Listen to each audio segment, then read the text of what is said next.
5조 원 규모의 계약이 눈앞에서 사라졌습니다. 미국을 대표하는 방산기업의 회의실에는 숨소리조차 들리지 않을 만큼 냉기가 감돌았죠. 동유럽과 아시아의 전투기 사업에서 연이어 고배를 마신 직후였기에 충격은 더욱 컸습니다. 과거 성능을 80% 수준으로 제한해 족쇄를 채웠던 하청업체의 훈련기가 오히려 120%의 성능을 갖춘 괴물로 진화해 시장을 뒤흔들고 있었습니다. 미국이 영원히 통제할 수 있으리라 여겼던 나라가 이제는 세계 각국이 무기를 구매하기 위해 줄을 서는 새로운 강자로 부상했습니다. 제약 속에서 스스로 한계를 돌파하고 진화한 한국, 그 충격적인 역전의 이야기가 지금 펼쳐집니다. 워싱턴의 늦은 오후, 제 사무실 통유리 너머로 붉게 물든 포토맥 강이 고요히 흐르고 있었습니다.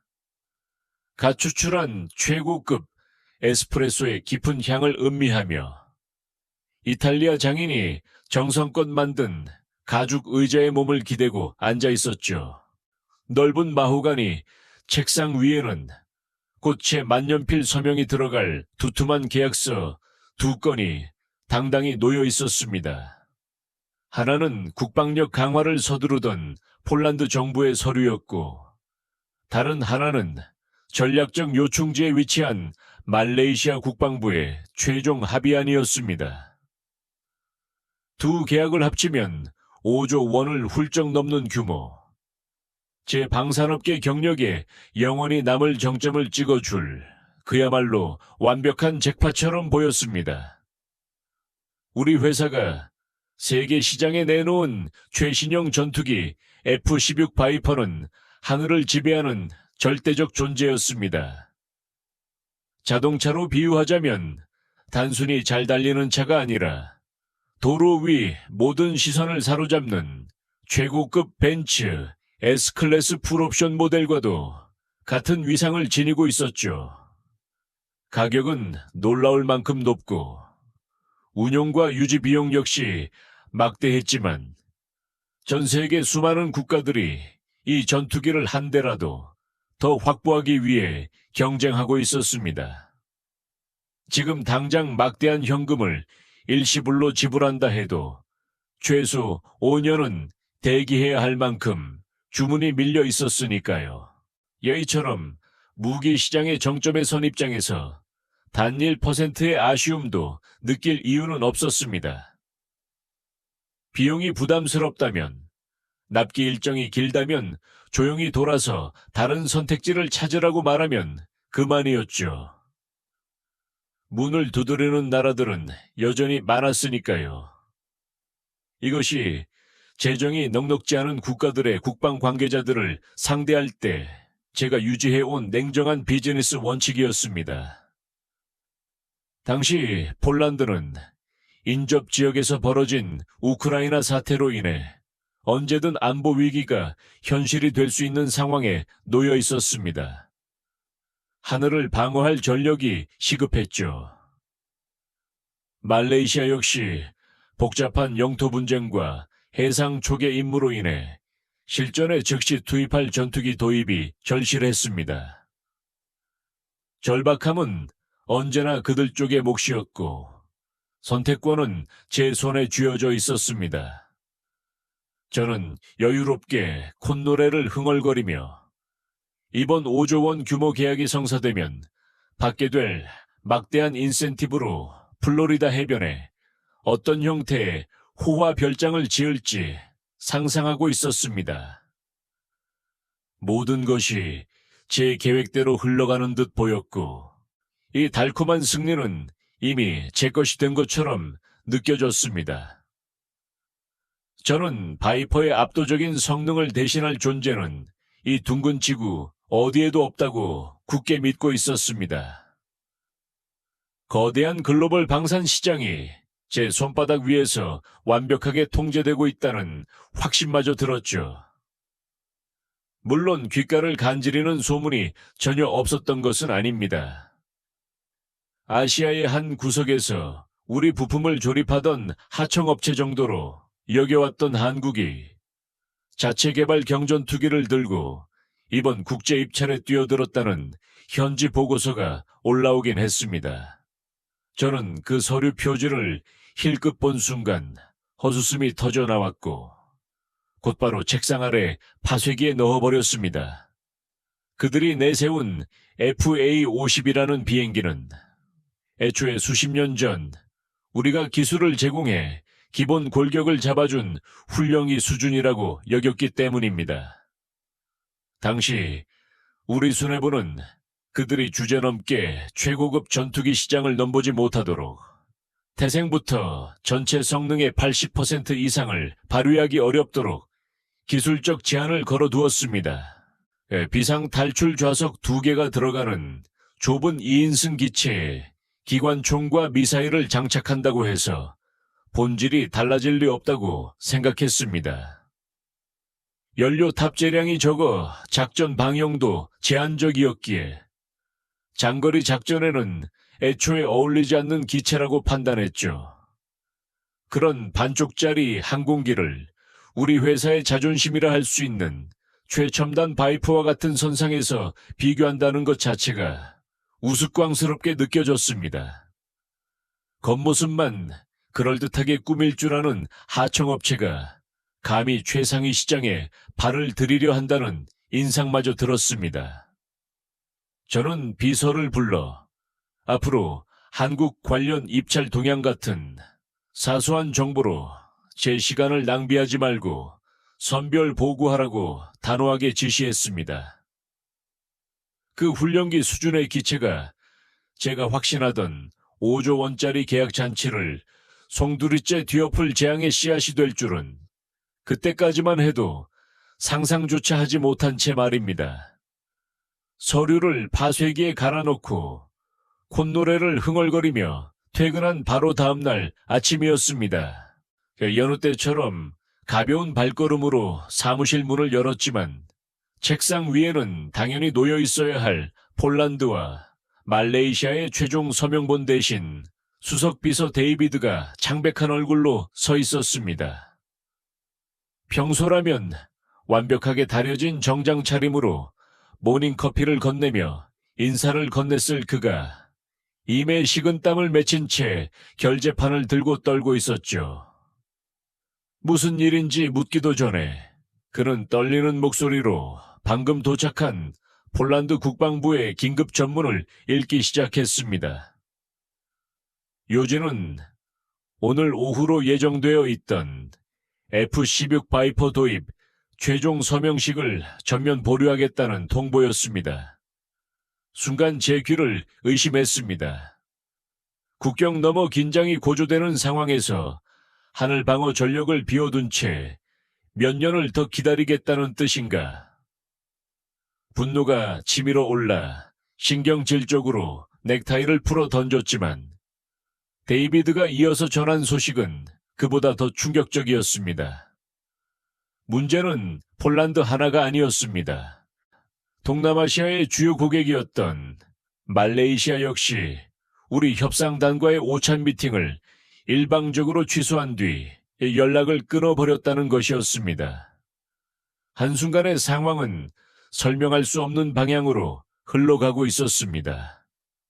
두 나라가 마치 사전에 입이라도 맞춘 듯 동시에 5조 원 규모의 계약 테이블에서 일어나버린 이 기막힌 상황을 어떻게 받아들여야 할지 몰라 저는 한동안 입을 벌린 채 창밖만 멍하니 바라보고 있었습니다.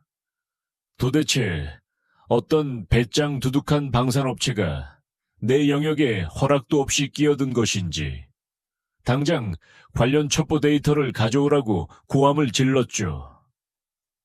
유럽의 자존심이라 불리는 타이푼 전투기인지 아니면 프랑스의 라팔이 파격적인 조건을 내세운 것인지 머릿속으로 온갖 가능성을 계산하고 있었습니다. 그런데 비서가 조심스럽게 내민 위성 감청 보고서 표지에는 전날 오후 제가 헛웃음을 치며 파쇄기에 넣어버렸던 바로 그 이름, 한국의 KAI와 FA50이 선명하게 적혀 있었습니다. 이 상황이 과연 현실인가 싶었습니다.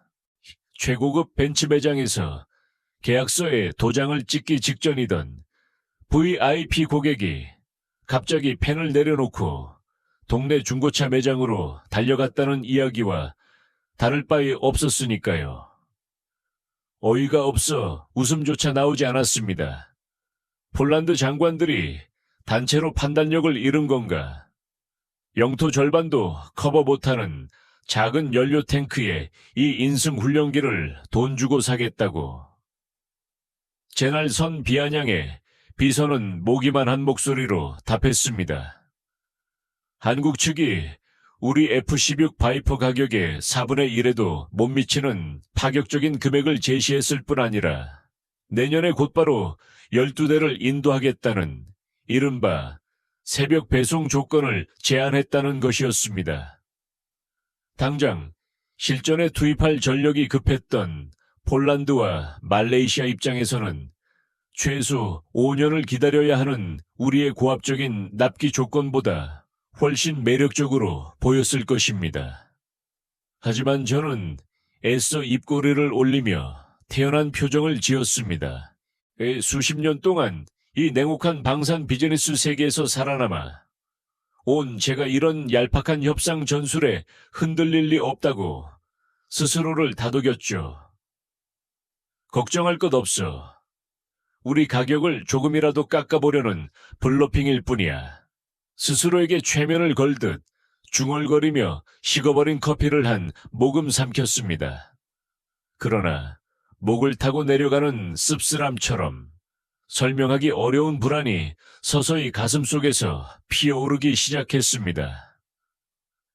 몸값을 낮추기 위한 협상 전략일 수는 있어도 폴란드 군사사절단이 이미 전용기를 타고 한국 사천의 공장으로 향했다는 항로 추적 데이터는 결코 가볍게 넘길 수 없는 사실이었습니다.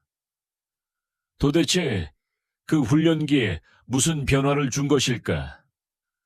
우리가 모르는 사이 독자적인 개량이라도 진행한 것인가?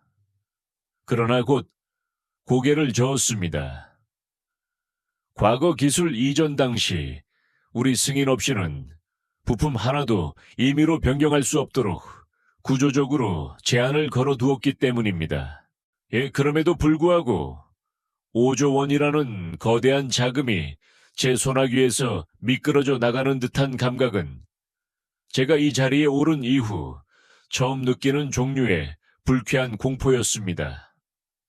완벽하게 통제하고 있다고 믿어 온 글로벌 무기 시장에 거대한 유리천장에 치명적인 균열이 생기는 듯한 환청이 사무실을 맴돌았습니다. 그 섬뜩한 감각을 떨쳐내기 위해 저는 자리에서 벌떡 일어나 워싱턴 본사 지하의 최고 보안 브리핑룸으로 향했습니다. 머리는 차갑게 식어갔지만 동시에 인정하고 싶지 않은 오기가 꿈틀거리고 있었죠. 아무리 발버둥 쳐도 그들은 결국 아시아 변방의 하청업체일 뿐이라고 스스로를 설득하며 말입니다. 국가안보국 출신의 베테랑 정보 분석관들을 재촉해 폴란드 사절단이 방문 중인 한국 사천의 KAI 공장 내부를 비추는 군사위성 영상과 현장 감청 데이터를 중앙의 대형 스크린에 띄우도록 지시했습니다. 솔직히 말해 화면이 켜지기 직전까지도 저는 속으로 비웃음을 삼키고 있었습니다.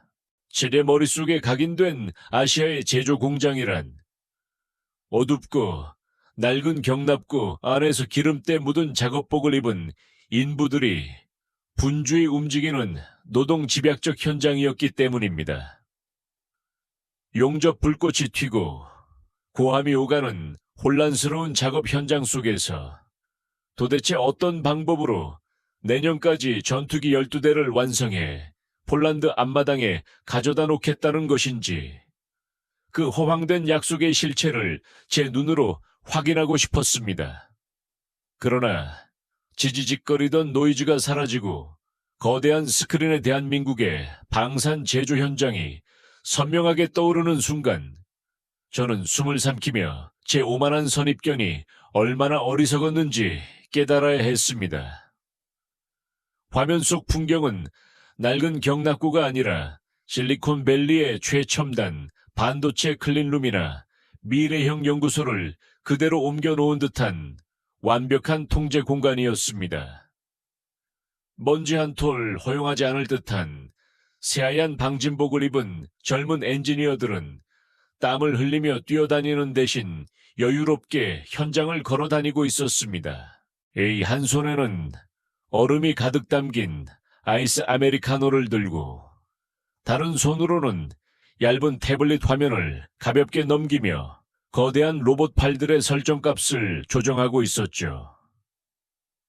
태블릿 화면 위에는 디지털 트윈 기술로 구현된 3D 전투기 모델이 회전하며 실시간 오류 데이터를 스스로 감지하고 있었습니다.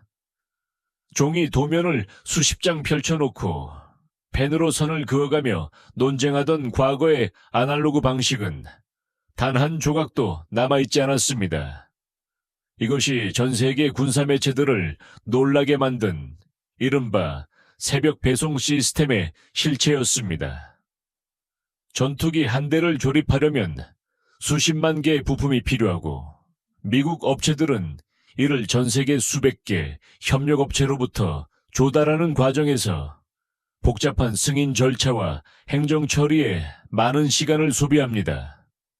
그런데 한국은 철저한 시스템 최적화와 디지털 기반 관리 능력을 바탕으로 그 복잡한 공급망을 인공지능으로 통합 관리하고 있었습니다. 부품 재고 파악부터 조립과 테스트까지 모든 공정이 하나의 유기체처럼 맞물려 흐르며 마치 온라인 쇼핑몰에서 주문 상품이 자동 분류 포장되듯 전투기가 생산 라인을 따라 완성되어 가고 있었습니다. 무엇보다 저를 압도한 장면은 화면 한쪽에 잡힌 VIP 회의실의 분위기였습니다. 엄청난 계약을 성사시키고 있는 한국 측 임원진의 태도는 기이할 만큼 차분하고 냉정했습니다. 인접 지역의 안보 위기로 긴장한 폴란드 장성들은 하루라도 빨리 항공기를 확보하려는 듯 몸을 앞으로 기울이고 있었지만 한국 대표단은 감정의 동요조차 드러내지 않았습니다. 그들은 마치 카페에서 주문 내용을 확인하듯 담담한 표정으로 프레젠테이션 화면에 납기 알고리즘 데이터를 가리키며 설명했습니다. 보시는 것처럼 생산 라인 가동률은 안정적으로 유지되고 있습니다. 요청하신 일정에 맞춰 1차 인도분 12대를 차질 없이 폴란드 공군 기지에 인도할 수 있습니다. 이 조건으로 계약을 진행하시죠. 그 지나치게 냉정하고 이성적인 태도, 외 5조 원 규모의 계약조차 정교한 물류 계산과 생산 시스템 안에서 자연스럽게 도출된 하나의 결과값에 불과하다는 듯한 자신감은 제게 낯선 충격이었습니다. 워싱턴 지하 브리핑룸에서 식은땀을 흘리며 넥타이를 움켜쥔 채 서 있던 제 모습과 화면 속 그들의 침착함은 너무도 선명한 대비를 이루고 있었습니다. 그 순간 설명하기 어려운 열등감과 원초적인 불안이 제 안에서 조용히 그러나 분명하게 끓어오르기 시작했습니다. 그러나 제 정신을 완전히 무너뜨린 결정적인 일격은 영상 자료가 아니었습니다. 브리핑룸 한쪽에서 보안 헤드폰을 낀 채 실시간 통신망을 분석하던 정보요원이 갑자기 창백해진 얼굴로 벌떡 일어나더니 말없이 제게 태블릿을 내밀었습니다. 국장님, 이건 지금 직접 들어보셔야 합니다. 그 안에는 한국 측 경납고 내부 정비사들이 점심시간에 나눈 무전교신 감청 파일이 담겨 있었습니다. 저는 거의 낚아채든 헤드폰을 귀에 눌러 썼습니다. 속으로는 그들이 무리한 납기를 맞추느라 서로 언성을 높이고 있거나 과거 우리가 걸어둔 성능 제한 때문에 시스템 오류가 발생해 당황하는 목소리가 들리기를 간절히 바라고 있었습니다. 하지만 노이즈 너머로 들려온 것은 전혀 다른 분위기에 여유롭고 웃음 섞인 대화였습니다. 그들은 과거 적용된 제한 설정을 언급하며 최근 개량 작업과 새로운 장비 통합 과정에서 시스템을 재구성했더니 예상치 못한 성능 여유가 드러났다는 이야기를 농담처럼 주고받고 있었습니다. 기체 구조가 워낙 견고하고 효율적으로 설계되어 있어 최신 설정을 적용하자 성능 활용도가 크게 향상된 듯하다는 취지였습니다. 대화는 놀라울 만큼 가벼웠고 마지막에는 커피가 식겠다며 웃음을 터뜨리는 소리까지 들렸습니다. 그 순간 헤드폰 너머로 번진 웃음소리가 제 머릿속을 하얗게 비워버리는 듯 했습니다. 손이 떨려 들고 있던 만년필을 떨어뜨리고 말았죠.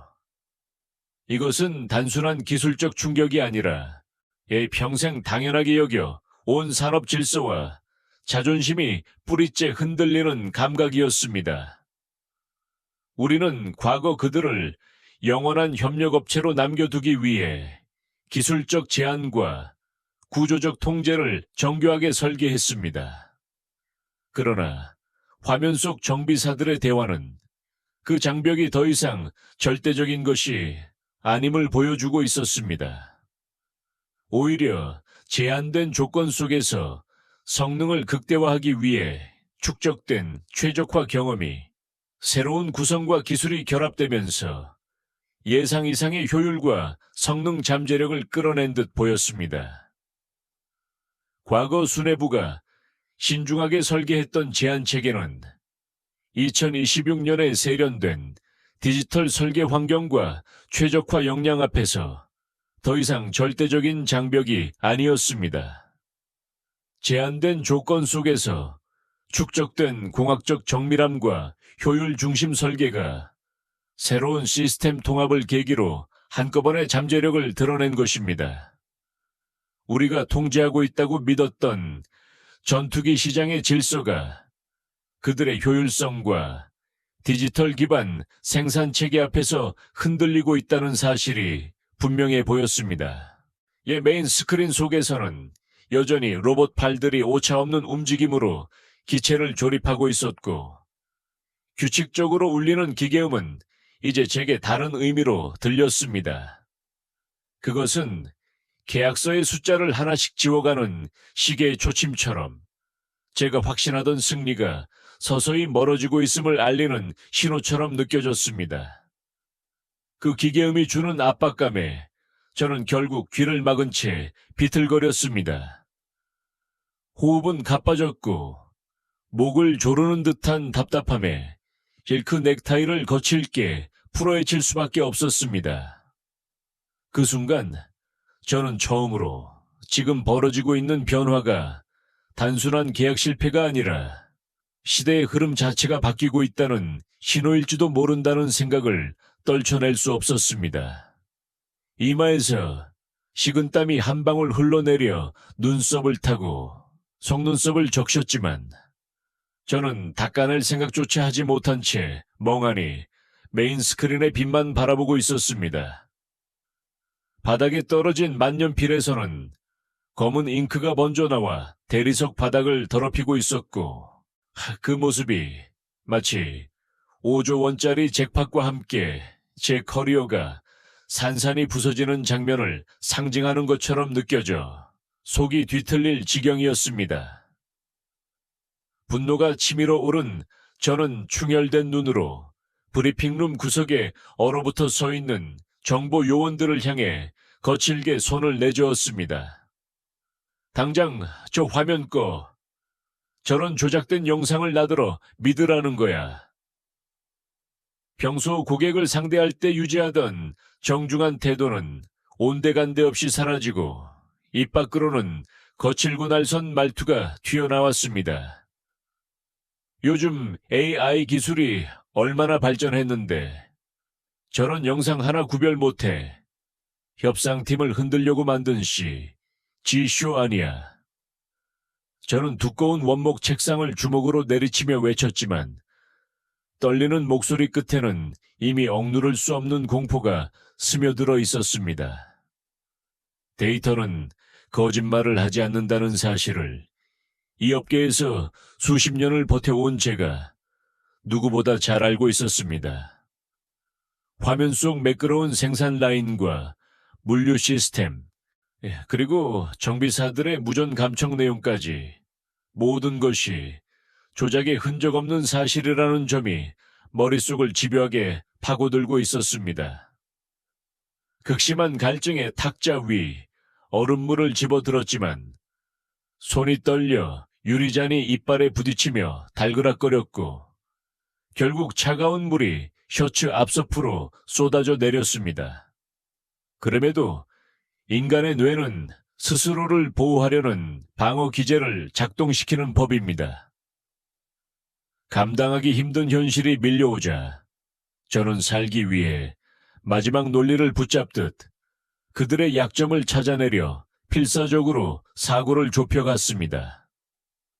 그래, 생산 속도가 빠를 수는 있지. 시스템 성능이 일부 개선됐을 수도 있어. 하지만 본질까지 바뀌는 건 아니야. 젖은 셔츠를 대충 털어내며 억지로 입꼬리를 올렸습니다.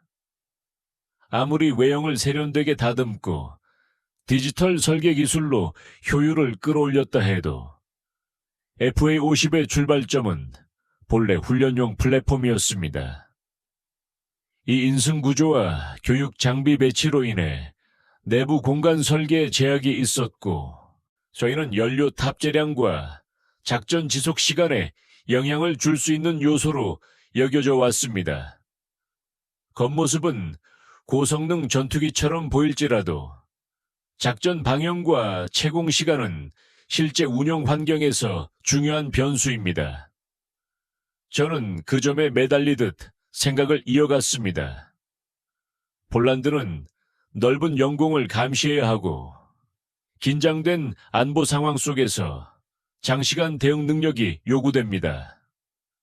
말레이시아 역시 광범위한 해상 영역을 감시해야 하는 환경에 놓여 있어 장거리 초계 임무 수행 능력이 중요합니다.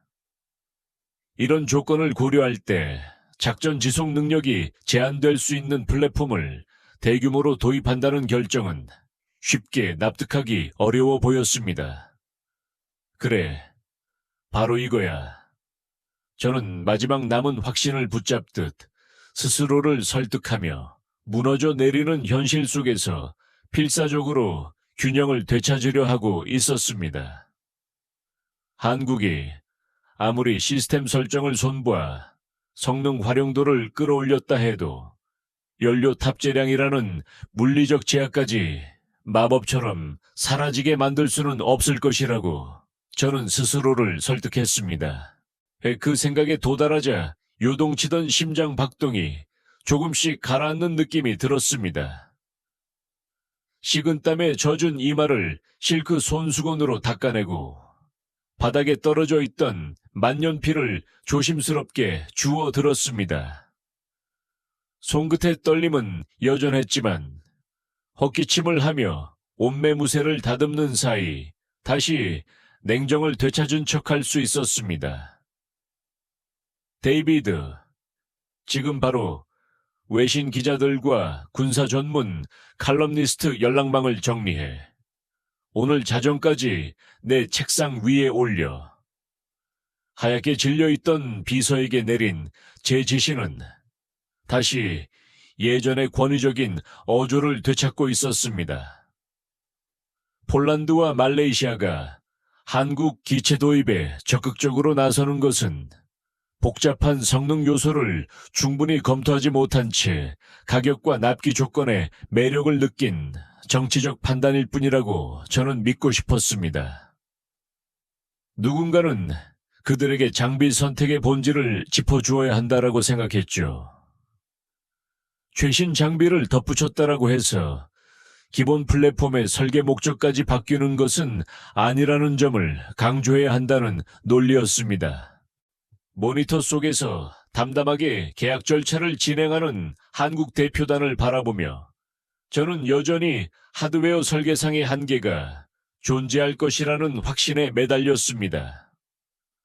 소프트웨어와 시스템 통합으로 효율을 높일 수는 있어도 작전 방향과 채공 시간 같은 요소는 실제 운영 환경에서 중요한 판단 기준이 되기 때문입니다. 이 점을 국제 언론과 전문가 네트워크를 통해 부각시키면 현재 열기가 식고 계약 판단이 다시 신중해질 것이라고 스스로를 설득했습니다. 그렇게 저는 눈앞에 펼쳐진 변화의 의미를 온전히 받아들이기보다 스스로 만든 안도감 속으로 한 걸음 물러나 있었습니다. 그러나 그 안도감은 오래 지속되지 못했습니다. 하룻밤 사이 상황은 더 빠르게 움직이고 있었고 다음 날 아침 워싱턴의 밝은 햇살이 사무실을 비추는 순간 저는 다시 현실적인 대응 방안을 고민해야 했습니다. 제 책상 위에는 여전히 거대한 계약이 걸려 있었고 이를 지키기 위해 여론 환경과 전문가 평가가 얼마나 중요한지 잘 알고 있었습니다. 저는 데이비드를 불러 국제 방산 전문 매체와 영향력 있는 군사 분석가들의 최신 논조와 반응을 정리해 보고하도록 지시했습니다. 전략적 의사결정 과정에서 공공 담론과 전문가 평가가 어떤 영향을 미치는지 파악하는 것은 필수적인 절차였기 때문입니다. 곧 주요 매체와 분석가들이 관련 논점을 집중적으로 다루기 시작했습니다. 일부 평론에서는 FA50의 가격 경쟁력과 신속한 납기 능력을 주목하는 반면 다른 전문가들은 작전 방향과 운용 개념, 임무 프로파일에 따른 적합성 문제를 제기했습니다. 국제 방산 커뮤니티의 논쟁은 빠르게 확산되었고 각국 정책 결정자들은 다양한 분석을 참고하며 판단을 재검토하기 시작했습니다.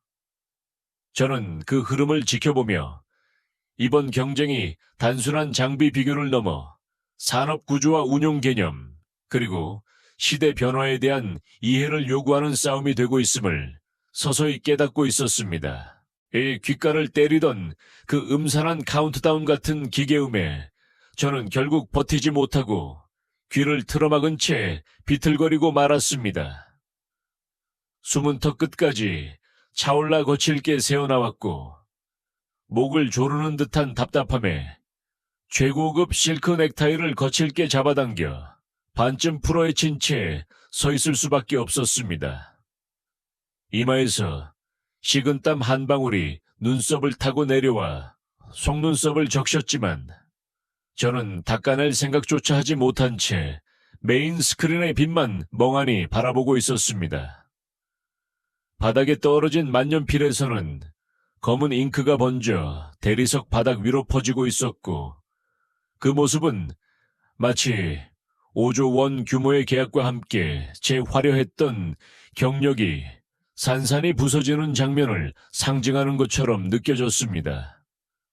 속이 뒤틀리는 듯한 불쾌감이 밀려왔습니다. 그 무렵 인터넷과 언론에서는 자극적인 표현들이 빠르게 확산되며 여론을 달구고 있었습니다. 일부 기사와 논평은 동유럽의 안보 상황과 새로운 장비 선택을 연결지으며 과장된 해석을 내놓기도 했습니다. 이에 저는 냉소적인 시선으로 그 흐름을 지켜보았습니다. 아무리 생산 속도와 물류 시스템이 효율적이라 하더라도 여론이 혼탁해지면 의사결정 환경 자체가 흔들릴 수 있다는 점을 잘 알고 있었기 때문입니다.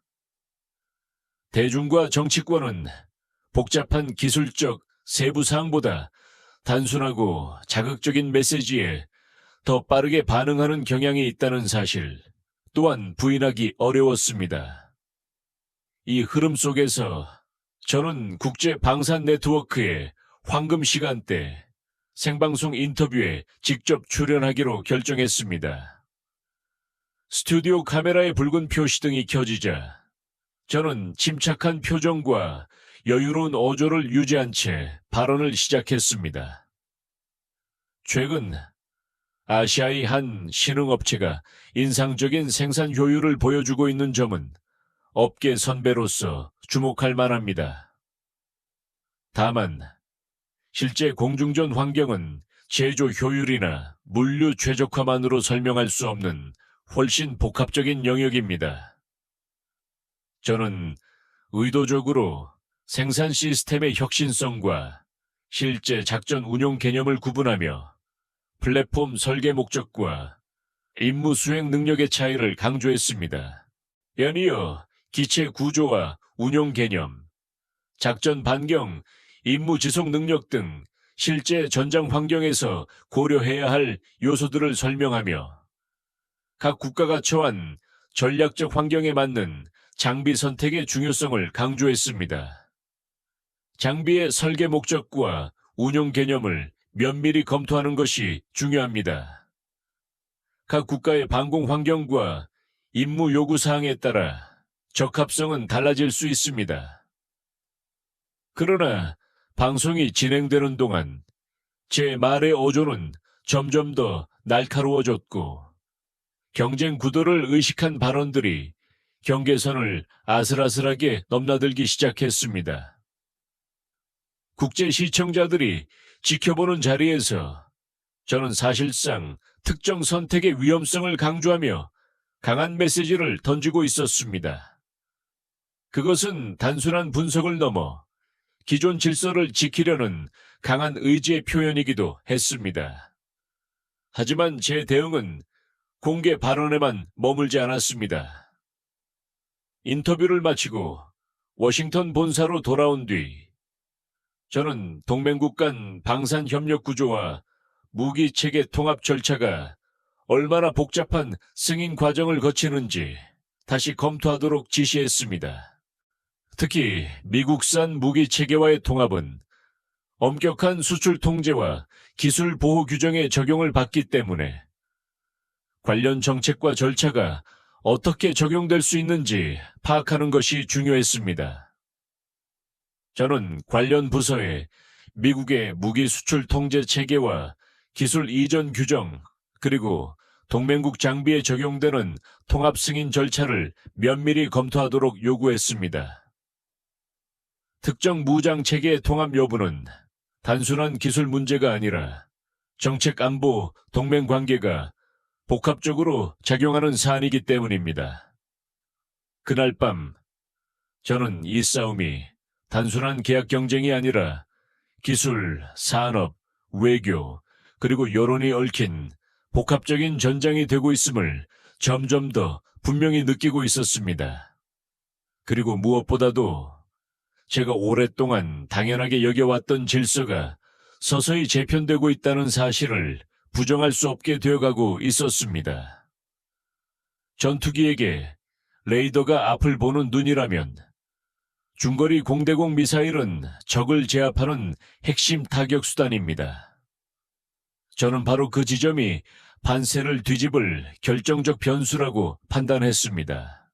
설령 그들이 시스템 최적화를 통해 성능 활용도를 끌어올렸다고 해도 핵심 무장 통합이 제한된다면 작전 운용의 범위는 크게 제약될 수밖에 없다고 믿었기 때문입니다.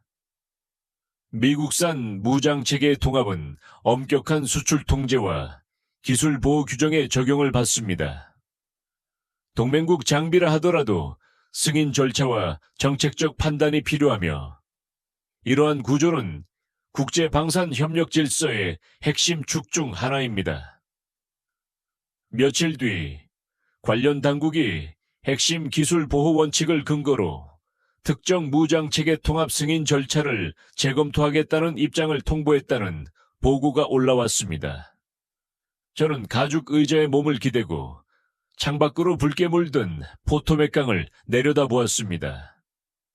상황이 다시 제 통제 범위 안으로 들어온 듯한 안도감이 밀려왔습니다. 여론 환경은 여전히 격렬한 논쟁 속에 있었고, 일부 평론은 작전 방향과 무장 통합 문제를 중심으로 우려를 제기하고 있었습니다. 정책 변수와 운용 개념, 그리고 여론의 흐름까지 모든 요소가 복잡하게 얽히며 협상 환경을 다시 흔들고 있었습니다. 저는 폴란드와 말레이시아 측에 향후 군수 지원 체계와 글로벌 부품 공급망의 중요성을 강조하는 공식 서한을 보냈습니다. 방산 체계는 단순한 장비 구매를 넘어 장기적인 정비, 부품 조달, 업그레이드, 상호 운용성 유지까지 포함하는 생태계라는 점을 분명히 전달할 필요가 있다고 판단했기 때문입니다. 선택은 각국의 주권적 결정 사항이지만 장기적 운용 체계의 안정성 역시 중요한 고려 요소라는 점을 강조했습니다. 그 순간 저는 여전히 기존 질서의 무게와 영향력이 절대적이라고 믿고 있었습니다. 지도 벽면에 펼쳐진 세계 무기 수출 현황을 바라보며 이 거대한 생태계의 규칙과 연결망이 얼마나 촘촘하게 얽혀 있는지 새삼 실감했습니다. 산업, 기술, 정책, 동맹. 이 모든 요소가 얽힌 구조 속에서 균형은 쉽게 흔들리지 않는다고 생각했죠. 그러나 저는 미처 깨닫지 못하고 있었습니다. 왜 이 강경한 대응과 공개적 논쟁이 상대에게 압박으로 작용하는 동시에 새로운 해결책을 모색하게 만드는 촉매가 될 수도 있다는 사실을 말입니다. 작전 방향과 구조적 한계를 둘러싼 논쟁은 단순한 비판을 넘어 설계와 운용 개념 자체를 재검토하도록 자극하는 계기가 될 수 있었습니다. 제가 보낸 서한과 공개 발언, 그리고 여론 속 논쟁은 의도와는 다른 방향으로 파장을 확산시키고 있었습니다. 기술적 한계로 지적된 요소들이 오히려 개선과 혁신의 명분으로 전환될 가능성, 그 가능성을 저는 아직 충분히 이해하지 못하고 있었습니다. 운명의 전환점은 제가 최후 통첩에 가까운 메시지를 전달한 지 정확히 일주일이 지난 화요일 아침에 찾아왔습니다. 그날도 워싱턴의 햇살은 눈부시게 밝았고 제 마호가니 책상 위에는 김이 은은히 올라오는 콜롬비아 커피가 평소와 다름없이 놓여 있었습니다. 겉으로 보기에 모든 것은 평온했고 저는 여전히 상황이 제 계산 안에 있다고 믿고 있었습니다. 그러나 바로 그 순간 A의 판세를 완전히 뒤흔들 소식이 조용히 다가오고 있었습니다. 벽면을 가득 채운 80인치 메인 모니터에는 한국의 KA가 전 세계 방산 매체와 군사 전문가들을 초청해 긴급 개최한 글로벌 온라인 프레스 컨퍼런스 생중계가 떠 있었습니다. 저는 최고급 가죽 의자에 몸을 깊숙이 묻은 채 느긋하게 화면을 바라보고 있었습니다. 머릿속에는 이미 예상 시나리오가 빈틈없이 정리되어 있었기 때문입니다. 미국 정부의 수출 통제 조치, 그리고 국제 언론을 통해 확산된 비판적 여론까지 이중의 압박을 받은 한국 측은 벼랑 끝에 몰려 있을 것이라 확신했습니다. 전 세계 카메라 앞에서 난처한 표정으로 기술적 제약을 인정하거나 작전 방향과 무장 통합 문제를 해결하지 못해 일정 차질을 설명하는 장면이 펼쳐질 것이라 예상했죠. 그러나 정각 9시 화면이 전환되며 무대에 등장한 한국 측 총괄 엔지니어의 모습은 제 예상과 전혀 달랐습니다. 그는 패배자의 기색 대신 혁신적 제품 발표에 나선 기술 기업의 리더처럼 당당한 걸음으로 중앙에 섰습니다. 티끌 하나 없는 정장 차림, 한 손에 든 얇은 태블릿, 그리고 감정에 흔들림 없는 시선으로 수백 대의 카메라를 정면으로 바라보는 태도는 놀라울 만큼 침착했습니다. 그는 억울함이나 변명, 외교적 수사 대신 프레젠테이션 화면을 띄우며 조용히 리모컨 버튼을 눌렀습니다. 그 짧고 건조한 클릭 소리와 함께 거대한 스크린 뒤편에 2026 년형 디지털 트윈 홀로그램 도면이 떠올랐습니다. 화면을 가득 채운 것은 FA50 기체 내부 구조를 정밀하게 보여주는 엑스레이 형식의 3D 시각 자료였습니다. 최근 일부 매체와 업계 관계자들께서 저희 기체의 작전 방향에 대해 우려를 제기하셨습니다. 설계의 출발점이 가진 제약을 지적해 주신 점에 감사드립니다. 그는 차분한 어조로 말을 이어가며 화면을 전환했습니다. 순간 홀로그램 속 후방 좌석 영역이 강조 표시되더니 이 인승 구성 요소, 탈출 좌석, 교육용 계기 장비, 관련 설비가 제거되는 과정을 보여주는 시뮬레이션이 나타났습니다. FA50은 훈련 플랫폼에서 출발했습니다. 그러나 실전 운용 요구에 맞춘 단좌형 구성은 공간 효율과 임무 지속 능력 측면에서 새로운 가능성을 제공합니다. 저희는 단좌형 전환 설계를 완료하고 양산 체계에 반영했습니다. 이어 빈 공간으로 확보된 내부 구조에 새로운 연료 저장 구성이 통합되는 시각 자료가 나타났습니다. 1인승 구조로 전환되며 확보된 최적을 활용해 내부 연료 탑재량을 확장하는 설계 개념이 도면 위에서 단계적으로 구현되고 있었습니다. 구조 재배치와 시스템 통합을 통해 작전 지속 능력을 개선하려는 접근이 한눈에 드러났습니다. 프레젠테이션은 감정적 표현 없이 데이터와 시각 자료 중심으로 진행되었지만 그 메시지는 분명했습니다. 설계의 출발점이었던 제약을 인정하되 운용 목적에 맞춘 구조 재구성을 통해 새로운 운용 개념을 제시하고 있다는 점이었습니다. 저는 스크린을 바라보며 방금 전까지 확신하고 있던 논리의 기반이 조용히 흔들리고 있음을 느꼈습니다. 기술적 한계를 지적하는 목소리가 오히려 설계 전환과 혁신의 촉매가 될 수 있다는 사실이 눈앞의 데이터와 함께 또렷하게 드러나고 있었습니다. 이 구조적 최적화를 통해 내부 연료 탑재량을 30% 이상 늘렸습니다. 또한 300갤런급 외부 보조연료 탱크 3개를 동시에 운용할 수 있도록 구조 강성을 보강했고 공중급유 절차 역시 운용 소프트웨어에 통합했습니다. 그 결과 채공 시간과 작전 방향은 기존 복좌형 대비 2배 이상 확장되었습니다. 그 설명이 이어지는 순간 제 손에 들려있던 본차이나 커피잔이 미세하게 떨리기 시작했습니다. 뜨거운 커피가 손등 위로 튀었지만 저는 아무 반응도 할 수 없었습니다. 현실감이 멀어지며 머릿속이 하얗게 비어가는 느낌이었습니다. 그들이 제시한 설계 변화는 단순한 개량이 아니라 개념 자체의 재정의에 가까웠습니다. 훈련 임무에 필요했던 장비와 좌석 구성을 제거하고 확보된 최적을 연료와 임무 지속 능력에 재배분하는 방식이었습니다.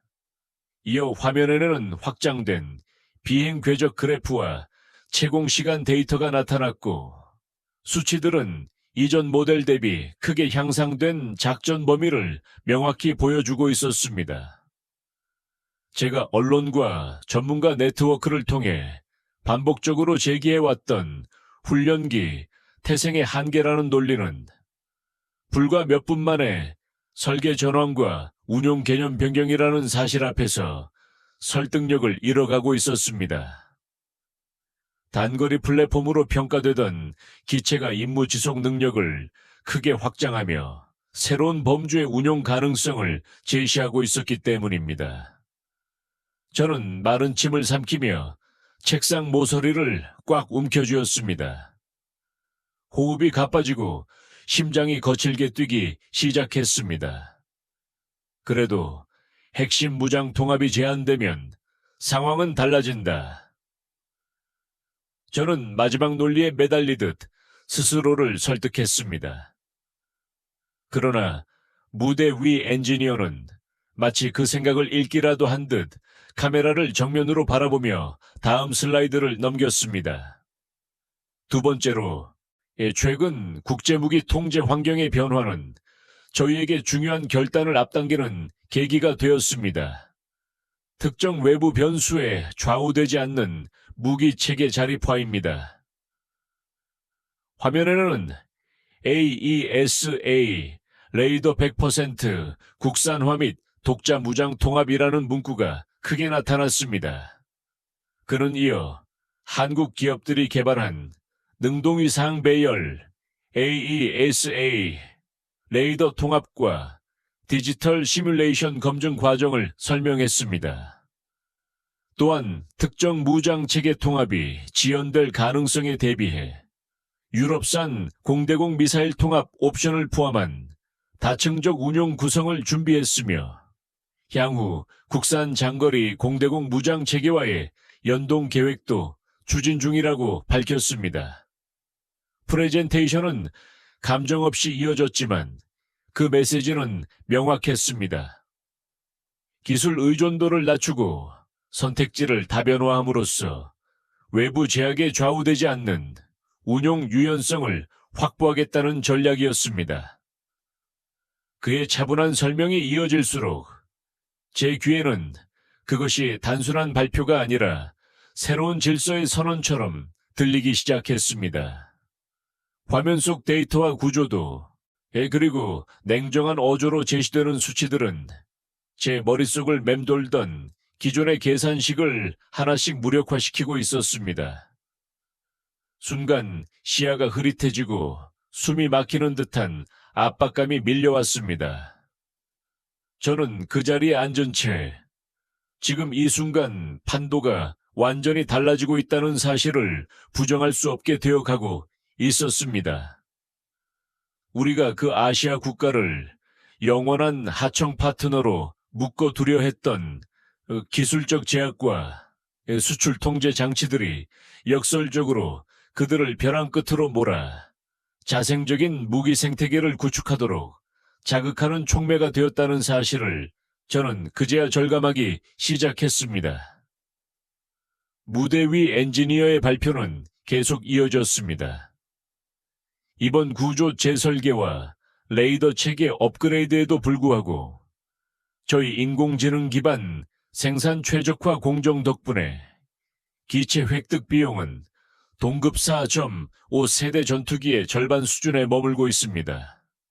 또한 고객국이 원하신다면 A1차 인도분 12대는 약속된 일정에 맞춰 내년 이맘때 운용 가능 상태로 배치될 것입니다. 그 설명이 이어지는 동안 저는 마지막 남은 자존심마저 무너져 내리는 것을 느꼈습니다. 시간이 기괴하게 늘어진 듯한 감각 속에서 입에 물고 있던 시가가 미끄러져 떨어졌고 붉은 불씨가 양복 바지 위에 흩어졌습니다. 전이 다 들어가는 냄새가 피어올랐지만 저는 그것을 인지할 여유조차 없었습니다. 온몸의 감각이 거대한 충격에 마비된 듯 했습니다. 시야는 흐릿해졌고 숨은 거칠게 새어나왔습니다. 입을 벌린 채 아무 말도 할 수 없었습니다. 그때 화면 속 무대에 폴란드와 말레이시아 국방부 장관들이 밝은 표정으로 등장했습니다. 망설임 없이 한국 측 대표와 악수를 나눈 뒤 준비된 계약 문서에 서명을 이어갔습니다. 제가 그토록 되찾고자 했던 계약이 제 눈앞에서 다른 손으로 넘어가는 순간이었습니다. 서명을 마친 뒤 폴란드 장관이 단상에 서서 짧지만 분명한 메시지를 전했습니다. 그는 자국의 안보 환경과 신속한 전력 확보의 필요성을 강조하며 비용 효율성과 납기 신뢰성, 그리고 운용 유연성을 고려한 선택이라고 설명했습니다. 또한 변화하는 안보 환경 속에서 다양한 파트너십과 기술적 자립 역량이 중요해지고 있음을 언급했습니다. 그 발언이 끝나는 순간 제가 오랫동안 당연하게 여겨온 질서가 조용히 무너지고 있음을 깨달았습니다. 우리가 과거 설정했던 성능 제한과 통제 구조는 그들에게 효율 최적화와 설계 혁신을 끊임없이 요구하는 압력으로 작용했습니다. 제한된 조건 속에서 축적된 공학적 정밀함과 효율 중심 설계 경험은 결국 새로운 설계 전환의 기반이 되었습니다. 훌륭히 플랫폼이라는 평가 역시 단좌형 전환이라는 새로운 운용 개념을 통해 다른 시장 수요에 대응하는 전략적 선택으로 재해석되고 있었습니다. 그리고 무장 통합을 둘러싼 제약은 기술 의존도를 낮추고 다양한 체계 통합 옵션을 확보하려는 움직임을 가속화하는 계기가 되었습니다. 제가 방어선이라 믿었던 장벽들이 오히려 그들의 자립과 혁신을 촉진하는 계단이 되어버린 셈이었습니다. 그 순간 저는 깨닫고 있었습니다. 이것은 단순한 계약 경쟁의 패배가 아니라 산업 구조와 기술 주권, 그리고 글로벌 방산 생태계의 균형이 서서히 재편되는 신호라는 사실을 말입니다. 화면 속에서 폴란드와 말레이시아의 5조 원 규모 계약이 제 눈앞에서 무너져 내린 순간은 다가올 파장의 시작에 불과했습니다. 생중계가 끝난 직후부터 전 세계 여러 중소국가들이 유지 비용이 높은 기존 전력 도입 계획을 재검토하고 새로운 대안을 모색하기 시작할 것이라는 전망이 머릿속에 또렷이 떠올랐습니다. 서울행 항공편을 예약해 협상 테이블에 서려는 대표단들의 모습이 마치 이미 예정된 미래처럼 선명하게 그려졌습니다. 글로벌 방산 시장을 좌우해온 포식자의 자신감이 한순간의 방심 속에서 스스로 키워낸 경쟁자의 성장으로 흔들리는 장면이었습니다. 저는 시가 불시에 그을린 바지 자락을 멍하니 내려다보며 애여 눈앞에서 재편되는 힘의 균형이 지닌 무게를 실감하고 있었습니다. 결국 저는 의자에서 힘없이 미끄러지듯 내려와 차가운 대리석 바닥에 주저앉고 말았습니다. 거대한 산업구조의 톱니바퀴가 제 머리 위에서 돌아가고 있는 듯한 압박감이 온몸을 짓눌렀습니다. 그날 오후부터 워싱턴 본사의 분위기는 급격히 얼어붙었습니다.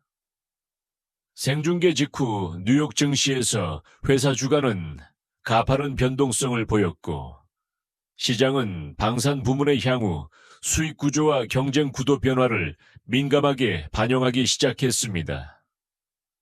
수조 원 규모의 시가총액이 단시간에 흔들리는 장면은 글로벌 자본 시장이 얼마나 빠르게 미래 전망을 반영하는지를 보여주는 냉정한 현실이었습니다.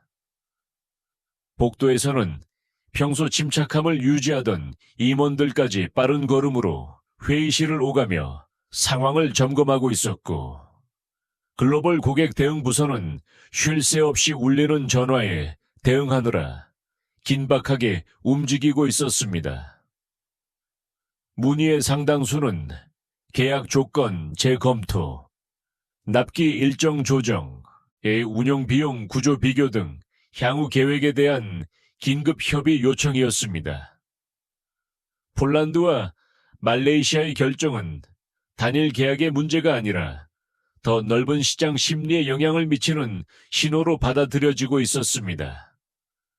불과 얼마 전까지 F-16 도입을 검토하던 동남아시아, 남미, 중동의 여러 국가들도 비용 효율성과 납기 신뢰성, 운용 유연성 등을 다시 평가하기 시작했습니다.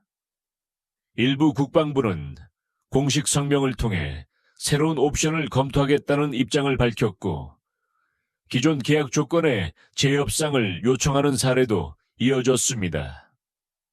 저는 모니터 속 장면을 멍하니 바라보았습니다. 폴란드와 말레이시아 장관들이 밝은 표정으로 한국 대표단과 악수를 나누고 계약 문서에 서명하는 모습은 단순한 거래 성사를 넘어 변화하는 시대의 방향을 상징하는 장면처럼 보였습니다. 서명을 마친 뒤 폴란드 장관은 단상에서 짧은 메시지를 전했습니다. 그는 변화하는 안보 환경 속에서 신속한 전력 확보, 비용 효율성의 기술 자립성과 파트너십의 다양성이 중요해지고 있다고 강조했습니다. 또한 이번 결정이 특정 국가를 겨냥한 선택이 아니라 자국의 방위 역량을 최적화하기 위한 전략적 판단이라고 덧붙였습니다. 그 발언이 끝나는 순간, 저는 이 사건이 단순한 계약 경쟁의 승패가 아니라 산업 구조, 기술 주권, 공급망, 그리고 글로벌 안보 협력 방식까지 재편되는 흐름 속에 놓여 있음을 분명히 느끼고 있었습니다. 오래도록 견고해 보였던 질서가 변화의 압력 속에서 서서히 재구성되고 있었고, 그 중심에서 새로운 경쟁 방식과 협력 구조가 모습을 드러내고 있었습니다. 제가 평생을 바쳐 쌓아 올렸다고 믿었던 권력의 밧줄이 마치 오래 삭은 동아줄처럼 허무하게 끊어지는 소리가 귓가에 선명하게 울리는 듯 했습니다. 수십 년 전 절대적인 우위를 유지하겠다는 명분으로 설계했던 기술적 제한과 통제 구조는 오히려 역설적인 결과를 낳고 있었습니다. 제약 속에서 효율을 극한까지 끌어올리는 설계 철학이 축적되면서 이 불리한 조건을 보완하기 위한 집요한 최적화가 이루어졌고, 그 과정 자체가 새로운 경쟁력을 만들어낸 셈이었습니다. 훌륭히 플랫폼이라는 낙인은 단좌형 전환과 임무 중심 설계라는 전략적 선택을 정당화하는 계기가 되었고, 무장 통합을 둘러싼 제약은 기술 의존도를 낮추고 독자적인 통합 역량을 강화하려는 움직임을 가속화하는 촉매가 되었습니다. 우리가 장벽이라 믿었던 것들이 결과적으로 그들의 자립과 혁신을 촉진하는 발판이 된 것입니다. 폴란드와 말레이시아의 계약이 제 눈앞에서 사라진 순간은 단순한 거래 실패가 아니라 더 큰 흐름의 시작처럼 느껴졌습니다. 생중계 이후 여러 국가들이 비용 구조, 납기 신뢰성, 운용 지속 능력 등을 다시 검토하기 시작할 것이라는 전망이 또렷이 떠올랐습니다. 협상 대표단이 새로운 선택지를 확인하기 위해 움직일 장면이 마치 이미 예정된 미래처럼 선명하게 그려졌습니다. 한때 시장을 좌우한다고 믿었던 우위가 변화하는 환경 속에서 빠르게 재평가되는 순간이었습니다. 저는 시가 불시로 그을린 바지를 멍하니 내려다보며 산업 구조와 기술 역량의 격차가 만들어내는 압도적인 무게를 실감했습니다. 결국 다리에 힘이 풀린 채 의자 아래 차가운 바닥으로 주저앉고 말았습니다. 그날 오후 이후 본사의 분위기는 급격히 긴박해졌습니다. 생중계 직후 뉴욕 증시에서 주가는 큰 변동성을 보였고, 시장은 방산 부문의 향후 수익 구조와 경쟁 환경 변화를 즉각 반영하기 시작했습니다. 수십조 원 규모의 기업 가치가 단시간에 흔들리는 장면은 글로벌 자본 시장이 미래 전망에 얼마나 민감하게 반응하는지를 여실히 보여주고 있었습니다. 복도에서는 임원들이 빠른 걸음으로 회의실을 오가며 대응 전략을 논의했고, 고객 대응 부서의 전화는 끊임없이 울렸습니다. 문의의 대부분은 계약 조건 재검토, 납기 일정 조정, 유지비용 구조 비교 등 향후 계획에 관한 긴급 협의 요청이었습니다. 폴란드와 말레이시아의 선택은 단일 계약 이상의 신호로 받아들여졌습니다. 동남아시아, 남미, 중동의 여러 국가들도 비용 효율성과 납기 신뢰성, 운용 유연성 등을 다시 평가하기 시작했고, 일부는 기존 협상 조건, 재검토 의사를 공식적으로 전달했습니다. 더욱 냉혹하게 느껴졌던 것은 여론의 변화 속도였습니다. 불과 하루 전까지 비판적 논조를 유지하던 일부 전문 매체와 분석가들은 시장 흐름과 기술적 사실이 명확해지자 분석 방향을 빠르게 수정하며 새로운 경쟁 구도를 조명하기 시작했습니다. 산업 생태계의 변화가 불가피하다는 현실을 반영한 움직임이었습니다. 저는 그 흐름을 바라보며 깨닫고 있었습니다. 이것은 단순한 계약 손실이 아니라 기술 주권, 공급망 구조, 생산 효율성, 그리고 방산 협력 방식까지 포함한 새로운 시대 질서가 모습을 드러내는 순간이라는 사실을 말입니다. 어제까지만 해도 한국을 훌륭히 플랫폼이라 비웃던 굵은 헤드라인들이 하루 사이 방향을 바꿔 우리를 향한 날선 비판으로 바뀌어 있었습니다. 일부 매체는 산업구조 변화와 전략적 오판을 지적했고, 논평들은 기존 질서에 안주했던 태도가 어떤 결과를 낳았는지 분석하기 시작했습니다. 소셜미디어에서는 과장된 비교와 풍자 이미지가 빠르게 퍼지며 여론의 분위기를 상징적으로 보여주고 있었습니다. 하루아침에 우리는 냉정한 분석의 대상이자 조롱의 소재가 되어 있었습니다. 엎질러진 커피로 얼룩진 바닥에 주저앉은 채 유리창 너머 복도에서 임원들이 격렬하게 논쟁을 벌이는 모습을 멍하니 바라보았습니다. 서로 책임 소재를 따지며 목소리를 높이는 장면은 단순한 사업 실패를 넘어 조직 전체가 방향을 재정립해야 하는 순간에 서 있음을 보여주고 있었습니다. 왜 굳이 갈 길 가던 경쟁자를 자극했을까? 입 밖으로 새어나온 혼잣말은 냉소에 가까웠습니다. 돌이켜보면 일부 시장에서 제한적으로 경쟁하도록 두었더라면 생태계 전체가 흔들리는 지금과 같은 충격은 피할 수 있었을지도 모릅니다.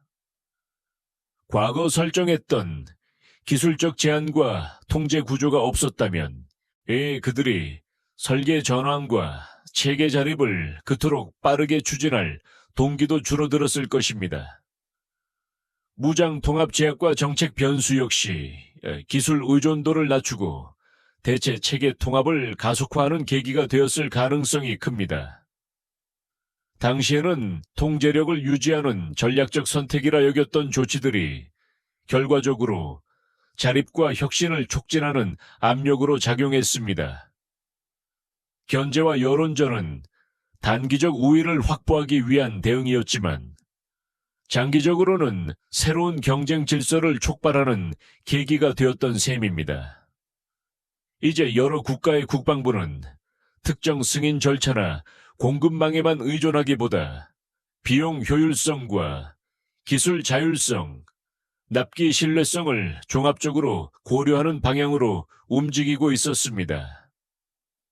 협상 대표단이 새로운 파트너십을 모색하기 위해 이동하는 모습은 권력의 흐름이 얼마나 빠르게 재편될 수 있는지를 상징적으로 보여주었습니다. 한편 우리 생산 라인의 가동률은 조정 국면에 들어갔고 향후 수요 구조 변화에 대비한 전략 재검토가 불가피해졌습니다.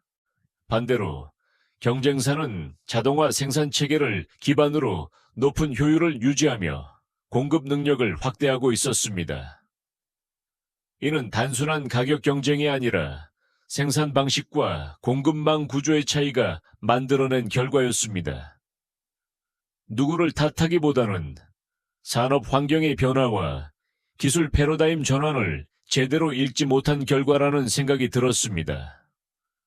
오랫동안 유지해온 인식과 관성이 현실 변화를 따라가지 못했음을 인정할 수밖에 없었습니다. 긴급 이사회가 소집되고 향후 책임 소재와 대응 전략이 논의될 것이라는 사실은 분명했습니다. 그러나 이상하게도 분노보다는 허탈한 깨달음이 더 크게 자리 잡고 있었습니다. 우리가 오랫동안 과거의 틀로 상대를 평가하며 변화의 신호를 과소평가해 왔다는 사실이 뒤늦게 또렷해졌기 때문입니다. 차가운 바닥에 몸을 기대고 서로 언성을 높이는 임원들의 모습을 바라보며 저는 씁쓸한 웃음을 지었습니다. 세계 산업의 중심축이 서서히 이동하는 흐름 한가운데서 우리가 겪고 있는 이 혼란 역시 거대한 전환기의 한 장면일지도 모른다는 생각이 들었습니다. 그렇게 긴 밤 같은 혼란이 지나고 결국 오늘 아침이 밝아왔습니다. 지금 저는 텅 빈 워싱턴 본사 사무실에서 조용히 짐을 정리하고 있습니다. 한때 제 경력의 정점을 상징하던 이탈리아산 가죽 의자와 널찍한 마호가니, 책상은 이미 한쪽으로 밀려나 있고 제 손에는 소지품을 담을 작은 종이 상자 하나만 남아 있습니다. 불과 얼마 전까지 수조 원 규모의 계약을 논하며 세계 시장을 상대하던 임원이 오늘부로 회사의 막대한 손실을 초래한 책임을 지고 물러나는 처지가 되었다는 사실이 아직도 낯설게 느껴집니다. 짐을 싸다 말고 창밖 포토맥 강을 바라보며 저는 우리가 저질렀던 가장 치명적인 오판이 무엇이었는지를 되짚어 보고 있었습니다. 과거 우리가 통제력을 유지한다는 명분으로 설정했던 성능 제한과 기술적 제약은 상대를 묶어두는 족쇄가 아니라 오히려 효율을 극한까지 끌어올리는 훈련장이 되었던 셈입니다. 이 제한된 조건 속에서 군더더기를 제거하고 구조를 다듬는 과정이 축적되면서 제약이 해제되는 순간 폭발적인 효율과 설계 혁신으로 이어진 것입니다. 무거운 모래주머니를 차고 훈련하던 선수가 그것을 벗어던지는 순간 더 빠르게 질주하듯 억눌려 있던 잠재력이 한꺼번에 발현된 결과였습니다. 이제 우리는 그 현실을 인정해야 합니다. 산업 경쟁은 더 이상 일방적인 기술 우위나 통제로 유지되는 시대가 아니며 효율 디지털 역량 생산 체계 혁신이 새로운 기준이 되고 있습니다. 대한민국은 더 이상 단순한 협력 생산 기지가 아닙니다. 자동화된 생산 환경과 디지털 설계, 통합 물류 시스템을 기반으로 빠르고 유연하게 대응하는 산업 역량을 구축한 경쟁자입니다. 그들의 엔지니어링 방식과 시스템 최적화 역량은 이제 우리가 겸허하게 연구하고 배워야 할 대상이 되었습니다. 특히 인공지능 기반 공급망 관리와 생산 공정 최적화, 그리고 납기 신뢰성을 중심으로 한 운영 체계는 글로벌 방산 시장의 경쟁 기준을 바꾸고 있습니다.